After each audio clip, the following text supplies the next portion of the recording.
Saint-Louis-de-Blandford, municipalité d'un peu plus de 1000 habitants seulement, c'est un peu le paradis de la recharge. Plus de 24 véhicules peuvent s'y brancher en même temps. C'est quand même tout petit, donc on pensait pas trouver autant de bornes. C'est cool qu'il y en ait. Il y a une variété aussi. C'est parce que la municipalité est située dans le centre du Québec, en bordure de la 20, un endroit névralgique. Les artères du Québec n'ont pas toute cette chance. C'est plus difficile pour les régions, il n'y a pas de doute. On a mis vraiment l'emphase avec raison sur les régions métropolitaines. En Estrie aussi, en manque énormément. Des régions sont encore moins bien desservies. Les résidents de Lebel-sur-Quivillon, dans le nord du Québec, par exemple, doivent parcourir près de 100 km sur la 113 avant d'avoir accès à des bornes. Si je m'en vais chez le dentiste, il faut que je fasse 187 km.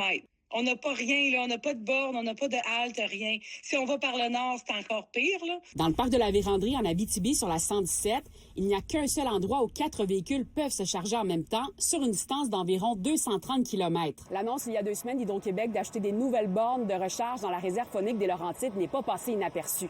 Il y a de nombreux citoyens de l'Abitibi qui ne cachent pas leur envie et qui aimeraient que leur parc soit mieux desservi. L'étape, ce qu'on fait, je trouve ça vraiment intéressant. De dire, on l'augmente, on va en avoir plus, c'est génial. Maintenant, il y a des régions qui auraient aussi ce besoin-là. Des citoyens comparent naturellement la 175 entre Québec et Saguenay et la 117 entre Mont-Laurier et Val-d'Or, 2 longs tronçons isolés avec une halte routière au milieu.